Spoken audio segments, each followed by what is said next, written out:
Ano nga ba ang naghihintay na swerte sa ating lahat sa 2025? Depende sa ating Chinese zodiac sign. Hi guys! This is the Jing Castañeda Podcast.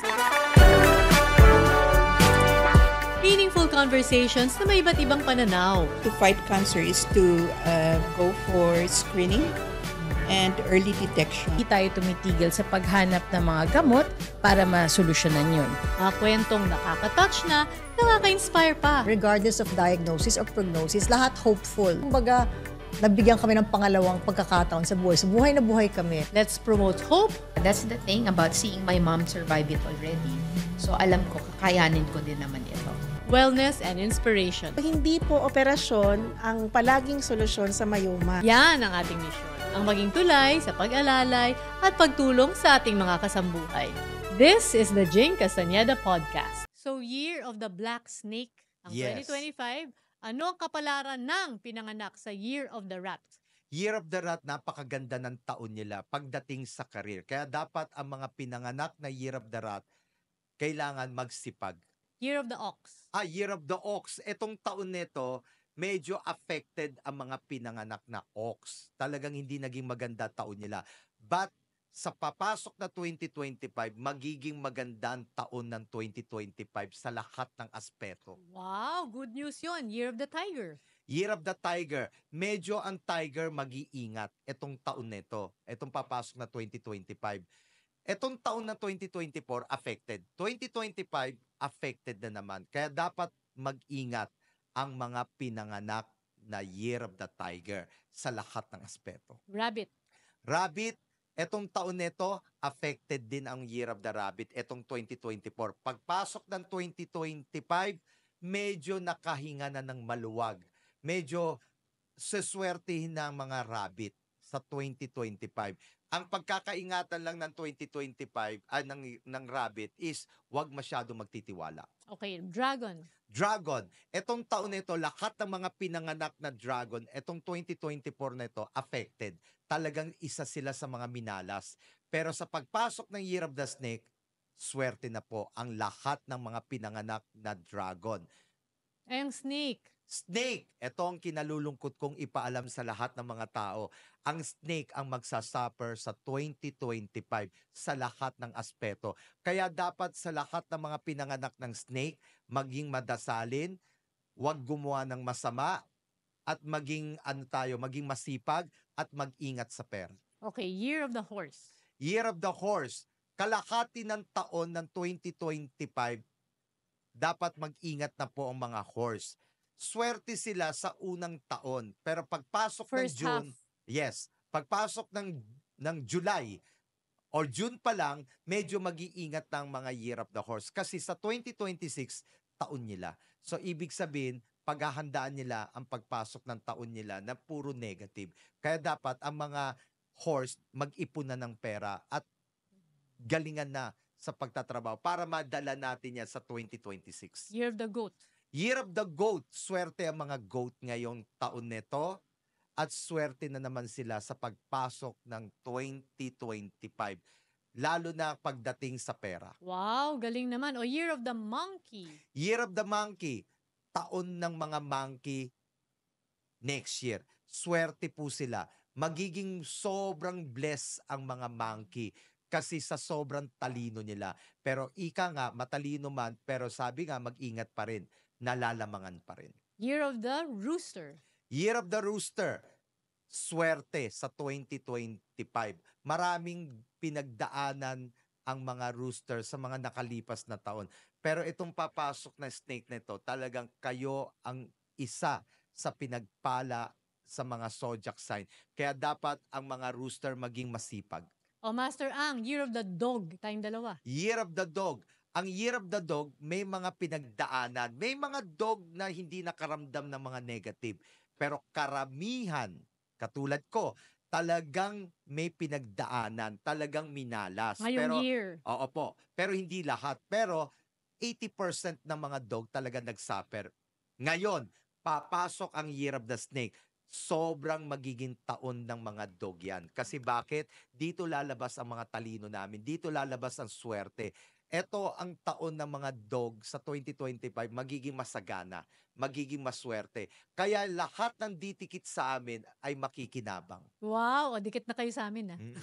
Ayan, Year of the Pig, last. Year of the Pig. Ito isa sa mga nakakalungkot. Mortal enemy ng snake is pig. So ang pig talaga ang uulanin ng mga kamalasan. Kasi ayaw ni snake na maging maswerte si pig. Kasi isa siya sa mga tinatawag niyang kaaway na matindi. Kaya dapat sa lahat ng mga pig maging matalino, maging masipag, at sabi nga, huwag niyong isipin na malas kayo. Isa lang ang paraan. At bilang isang punso'y tinuturo ko sa inyo na labanan nyo. Pakita nyo na hindi totoo at pakita nyo na talagang kayo ay swerte. Kahit na masama ang pagkakasabi ko. Pero sabi nga, kayo ang gagawa ng swerte. Oh, Master Ang, in summary, anong signs in general, swerte for 2025, anong signs yung medyo kailangan kumayod dahil di masyado ganun kaswerte? Ang talagang pagpapalain sa taon na ito, yung mga zodiac sign na pinanganak na rooster, ox, monkey, tsaka dog. Sila talaga ang maswerte ngayong taon na ito. Ngayon, ang mga talagang hindi talaga suswertein talaga, yung talagang Kaya kailangan kumayod. affected, talagang kailangan magtrabaho at kailangan talaga maging maingat itong mga pinanganak na pig, tiger, snake. Pig, tiger, at snake. Yes. Okay. O ito naman, Master Ang, yung sinasabi nga nating myth or fact, pero fast talk tayo. So one-liner answers lang. Totoo bang ang pagpapalit ng mga kurtina o mga gamit sa bahay ay swerte kapag ginawa sa pagpasok ng bagong taon? Depende. Pagka maganda yung pagkakalagay ng kortina, kasi may mga naglalagay ng kortina mali. Ano bang tamang paraan ng paglalagay ng kurtina? Kasi may mga naglalagay ng kortina medyo manipis. Medyo hindi maganda. Kasi depende sa kulay. Kasi depende sa kulay ng mga pader. Kasi maraming gumagamit ng kortina na hindi tama, naaayon doon sa kulay ng kortina dahil doon sa kulay ng bahay. So depende rin sa kulay ng Oo, bahay. depende. Kaya Okay. marami nagkamali doon eh. Okay. Totoo bang kapag pumasok ang bagong taon at wala kang pera sa bulsa, ikaw ay mamalasin? Hindi naman. Wala pa naman ako narinig na ganun. Wala pa. Wala. Sa bawat pagpasok ng bagong taon, nakakagawian na yung kukuha ka ng mangkok, Yes. di ba? Yes. Saan ka umiinom ng sopa, lalagyan ng pera, bigas, lalagay sa kainan o sa entrance ng bahay. Epektibo ba yun? Pampaswerte?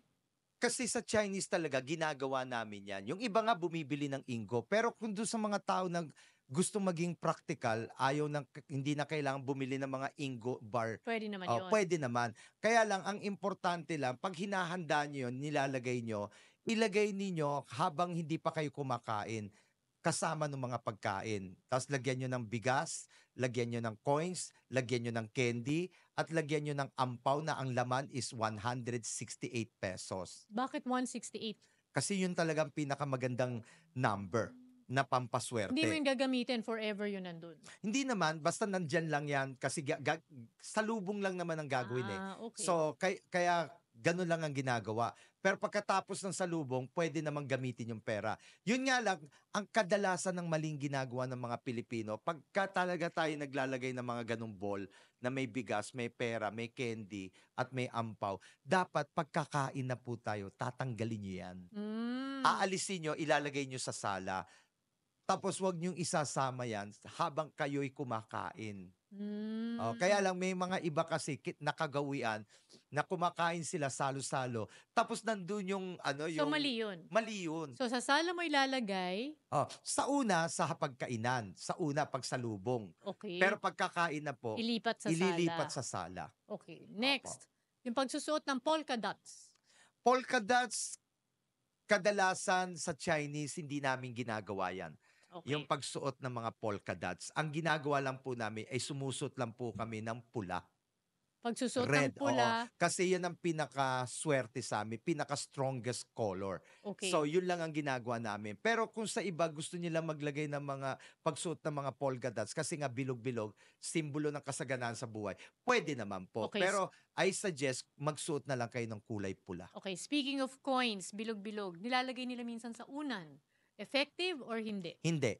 Hindi dapat nilalagay sa unan. Bawal po yan. Kasi pag natutulog tayo, una, sabi ko nga, kapag gusto natin i-practice yung mga pampaswerte, dapat Health dapat. dapat Kalusugan. health talaga. Kasi pag kwarto, health. Health dapat. Pagka sa sala o kahit kahit saan, mapa-office, mapa-store o kahit bahay, doon tayo sa mas active na Correct. lugar. Okay. Pero pag kwarto, hindi dapat ginagawa yan. Next, halaman. Paglalagay sa banyo para daw swertehin.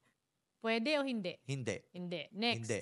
Paglalagay ng mga kandila sa kwarto, sa bedroom, para daw mas gumanda ang relasyon. Hindi. Hindi rin. Okay. Paglalagay ng baso ng tubig, mangkok ng tubig, o picture ng tubig sa iba't ibang lugar sa opisina para magdala ng swerte. Okay o hindi? Pwede. Yes. Pwede. Pwede. Okay. Saang area siya dapat ilagay? Depende. Kadalasan kasi kung saan yung parang nakakaramdam sila ng negative, na kapag nakaposition sila doon, dapat doon nilalagay yung tubig. Ang tangi nakakaalam lang talaga ng office na alam nila kung saan yung negative. Yung mga taong May-ari. yung may-ari. Pero pag nararamdaman nyo nandun yung negative, doon kayo maglagay ng tubig. Okay. Pero ngayong 2025, sabi mo, north ay swerteng direksyon. Pwede rin doon ilagay. Pwede rin Okay. naman. Master Ang, huling payo sa ating mga manonood. Simple lang ang payo ko sa lahat ng mga tao. Kasi itong papasok na 2025 na ito, ako, payo ko lang sa tao na maging masipag tayo, maging maingat tayo sa pera, maging matalino tayo sa pera. Alam nyo, bawal sa taong 2025 ang umutang, bawal ang magpautang, at bawal din po sa 2025 yung masyado tayong mabait. Panahon na po para isipin ninyo na kayo pong mga mababait, tinetake advantage ng mga tao. Kasi alam nila na mahina kayo. Kaya madali kayong lapitan. Etong taong 2025 nito, maraming tao ang mag-aaway-away na may kinalaman sa pananalapi. Ngayon, kung ayaw natin mangyari itong taon nito, dapat iwasan natin yung mga tao na lapit ng lapit sa atin, na walang tigil na paghingi ng tulong sa atin. Kasi matagal na natin silang tinutulungan. Siguro enough na yung mga naitulong nyo. Huwag natin silang parang masanay na sa atin sila lumapit. Minsan saran din natin sila ng pinto. Saran din natin sila ng bintana para lalo silang kumilos. Okay. Ngayon, ang payo ko sa mga tao ngayon 2025, pinaka-importante sa lahat is maging masipag at huwag makipag-away. Very good. Galing naman. O, Master Ang, saan nila kayo mahahanap? Social media accounts para naman yung mga nabitin sa kwentuhan natin, makakwentuhan ka rin nila. Pwede nyo po akong puntahan. Ako po ay nagbibigay ng libre consultation, walang bayad. Hindi nyo kailangan bumili ng Lucky Charm. Basta't pumunta lang po kayo sa store ko, libre consultation, libre hula. Dito nyo po ako matatagpuan sa Ali Mall, Cubao, Upper Ground. Hanapin nyo lang po ako doon sa loob ng Ali Mall. Nandun lang po ako. Ngayon, pagdating naman po sa social media, pwede nyo po akong puntahan sa Facebook, Master Ang Pensuy. Sa TikTok, Master Ang Pensuy. Sa YouTube, Master Pensuy Ang. Okay, so thank you, Master Ang, sa lahat ng Thank you. iyong mga payo. At tulad ng laging sinasabi ni Master Ang, yung feng shui po ay gabay lang. Yes. Nasa atin pa rin po ang desisyon, ang aksyon. At ang sabi nga niya, basta kilos, di ba? Kayod para pumasok ang swerte. At dasal. At huwag tayong mang-away para, di ba, Master Ang, para Yes. wala tayong mga negative vibes, di ba? Kahit ilan pa pong pampaswerte yung ating bilhin, yung ating gamitin, pag hindi po tayo gagalaw, hindi rin po epektibo ang mga ito. Kaya para po tuloy-tuloy ang swerte, follow nyo po ang social media accounts namin ni Master Ang. Ang akin po at Jing Castaneda, of course, sa Twitter, Instagram, Facebook, TikTok, at sa YouTube, at yung atin din pong podcast, The Jing Castaneda Podcast, sa Apple Music at Spotify. At ang atin pong mga programa dito pa rin po sa ABS-CBN TFC at ang atin pong column sa The Philippine Star at Filipino Star ngayon. So sana po marami kayong natutunan. At sabi nga ni Master Ang, isang maswerteng 2025 po para sa ating lahat. Ako po si Jing Castaneda, ang inyo pong kasama sa buhay, ang inyong kasambuhay. Bye! This is the Jing Castaneda Podcast. Catch it every Thursday on Spotify and Apple Podcasts.